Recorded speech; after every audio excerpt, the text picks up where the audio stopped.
रक्षा अलंकरण समारोह का ये पहला चरण है। स्वागत रक्षा मंत्री श्री राजनाथ सिंह द्वारा उनका केंद्रीय मंत्रिमंडल के अन्य सदस्य दरबार हॉल में उपस्थित।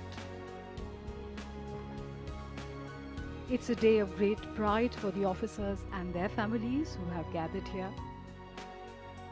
The officers have served the nation selflessly, and today the nation salutes their courage and duty towards the nation.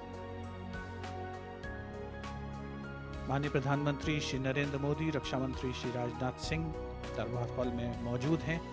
आज 10 असाधारण वीरों को माननीय राष्ट्रपति महोदय द्वारा शौर्य चक्र प्रदान किया जाएगा, जो शत्रु का मुकाबला करने के सिवाय शौर्यपूर्ण कार्यों के लिए दिया जाता है।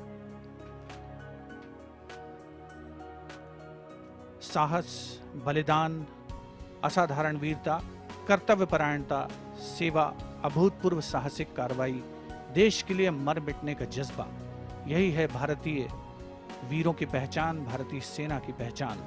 और इस गौरवशाली परंपरा को बनाए रखा है वर्षों से भारतीय सेना ने। देश की प्रथम महिला श्रीमती सविता कोविंद का दरबार हॉल में आगमन हो चुका है। लोकसभा अध्यक्ष श्री ओम बिरला भी उपस्थित प्रथम पंक्ति में।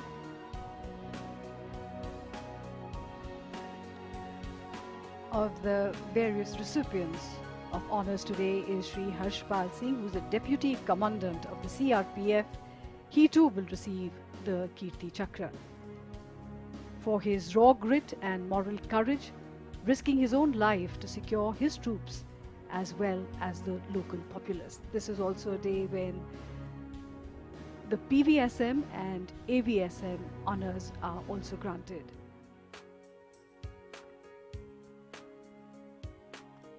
रक्षा अलंकरण समारोह कुछ ही समय के पश्चात माननीय राष्ट्रपति श्री रामनाथ कोविंद का आगमन होगा और एक कीर्ति चक्र तथा 2 शौर्य चक्र आज मरणोपरांत प्रदान किए जाएंगे।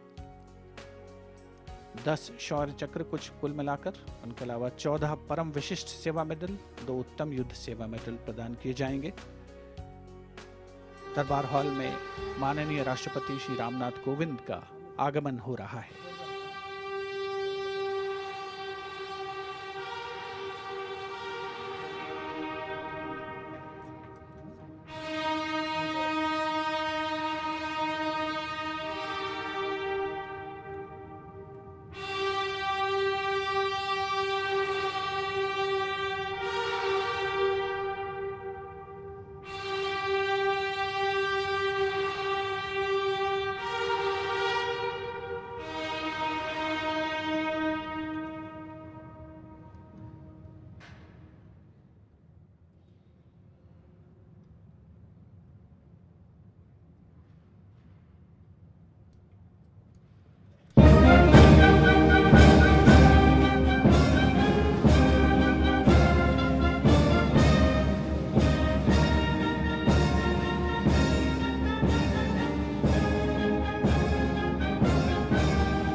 राष्ट्रपति महोदय, आपकी अनुमति हो तो रक्षा अलंकरण समारोह आरंभ किया जाए।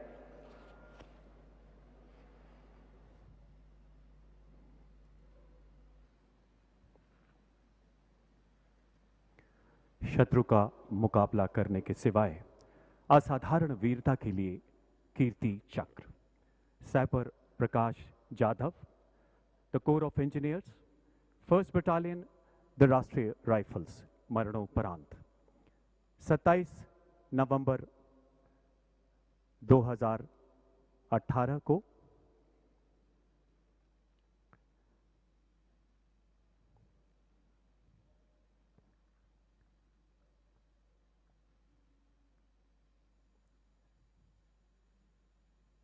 जम्मू कश्मीर में अनंतनाग जिले के रेडबानी वाला गांव में आतंकवादियों के मौजूद होने की सूचना मिलने पर एक घेराबंदी एवं तलाशी अभियान चलाया गया। इस अभियान की अगुवाई करते हुए सैपर प्रकाश जाधव ने रक्षा कवच की मदद से अपने साथियों के साथ सुबह लगभग 3:30 बजे निर्धारित घर में प्रवेश किया। तलाशी दल को सीढ़ियों के ऊपर आता देख आतंकवादियों द्वारा शुरू की गई अंधाधुंध गोलीबारी के बीच अपने साथी के लिए उत्पन्न हुए खतरे को भांपते हुए सैपर प्रकाश जाधव ने अपने प्राणों की परवाह न करते हुए अपने साथी को पीछे धकेलकर सुरक्षित किया। आतंकवादियों की गोलियों की बौछार के बीच अपने सटीक निशाने से एक आतंकवादी को मार गिराया। इसी दौरान दूसरे आतंकवादी ने गोलीबारी करते हुए तलाशी दल पर पेट्रोल बम से हमला किया। कुशल नेतृत्व क्षमता और संयम दिखाते हुए सैपर जाधव ने अपने साथियों को बाहर निकलने का निर्देश दिया। इसी दौरान गोली लगने से घायल होने के बावजूद आतंकवादियों का निडरतापूर्वक मुकाबला करते हुए दूसरे आतंकवादी को भी निरस्त कर दिया। इस बीच पेट्रोल बम की आग पूरे घर में फैलने से सैपर प्रकाश जाधव घर से निकलने में विफल रहे। अंततः अपने साथियों की जान बचाते हुए गंभीर घावों और आग की लपटों में झुलसने के कारण राष्ट्र सेवा में शहीद हो गए।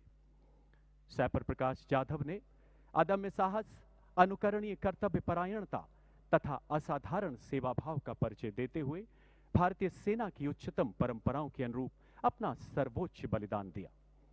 स्वर्गीय प्रकाश जाधव की पत्नी श्रीमती रानी प्रकाश जाधव एवं माता श्रीमती शारदा जाधव।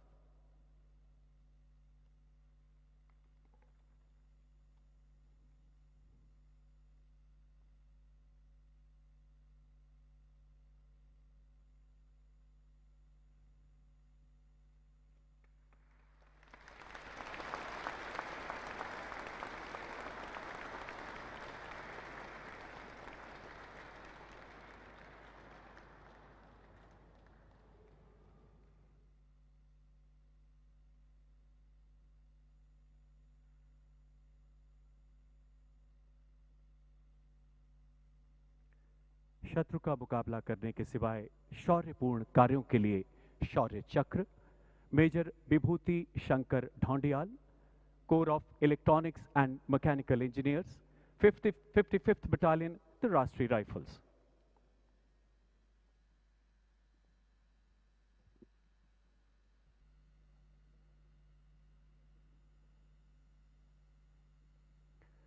जम्मू कश्मीर के पुलवामा जिले में तैनात मेजर विभूति शंकर ढोंडियाल ने अपनी बटालियन में आने के तुरंत बाद से ही कई सफल अभियानों का उत्कृष्ट नेतृत्व करते हुए अद्वितीय पराक्रम का परिचय दिया।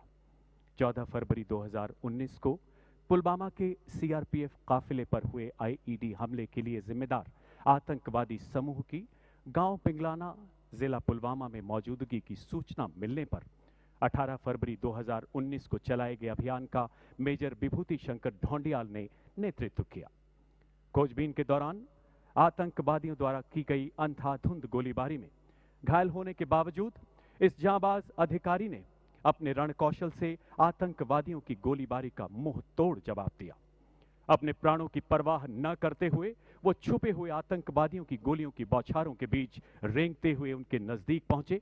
भागते हुए आतंकवादियों पर सटीक गोलीबारी करते हुए एक कट्टर आतंकवादी को मार गिराया। मारे गए आतंकवादी की पहचान जैश-ए मोहम्मद तंजीम के खतरनाक आतंकवादी के रूप में हुई। गंभीर रूप से घायल होने के बावजूद आखिरी सांस तक आतंकवादियों का मुकाबला करते हुए अंततः मेजर विभूति ने मातृभूमि की रक्षा में अपने प्राणों की आहुति दी। मेजर विभूति शंकर ढोंडियाल ने अदम्य साहस, असाधारण बहादुरी एवं अनुकरणीय निस्वार्थ सेवा का प्रदर्शन करते हुए भारतीय सेना की गौरवशाली परंपराओं में अपना सर्वोच्च बलिदान दिया। स्वर्गीय मेजर विभूति शंकर ढोंडियाल की पत्नी लेफ्टिनेंट नितिका कौल एवं माता श्रीमती सरोज ढोंडियाल।